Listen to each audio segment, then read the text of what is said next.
Schafft im Büro, wenn der Chef ihn ansteht, kommt er und dreht stumm. Tag für Tag sind 19 Jahre, tut er sein Pflicht, kommt nie spät und fragt nicht, warum ist das denn alles? Nein, in seinen Träumen bricht er alles aus dem Leben. Auf das lila rosenrotes Gummiboot und segelt gegen die See wegen Abendbrot. Dort kriegt er liebe Leute und ist nicht mehr allein, noch nie mehr heim. Mari Stocken ist Coiffeuse, fettig Sachen und Schuppen kann sie nicht mehr sehen.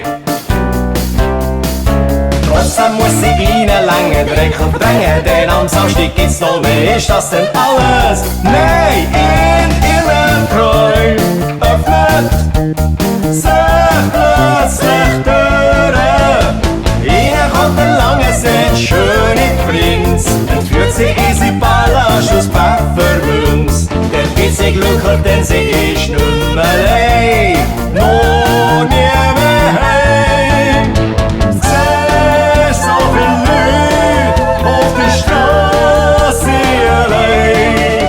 Wo kommen die her, aber sind die daheim?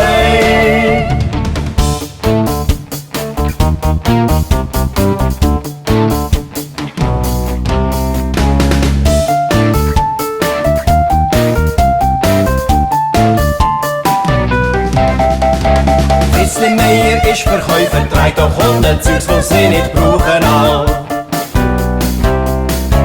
Kassentipp, Bestellung, schreiben, stressen, denen kommt mit Sonderwünsch, ist da, ist das denn alles? Nein, in seinen Träumen lässt er alles liegen.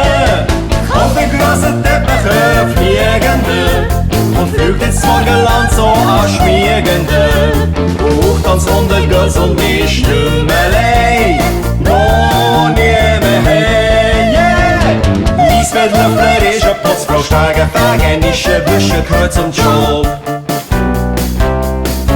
Oh, dort wo die grossen Chefs schiessen Schruppen, für die Augen, jetzt geht's kein Slow, ist das denn alles? Nein, in ihren Träumen fährt sie in Karawane. Durch die Sahara ab im Busch, wird empfangen dort mit Fanfare durch. Verwünscht der schwarze Mann und ist nicht mehr allein,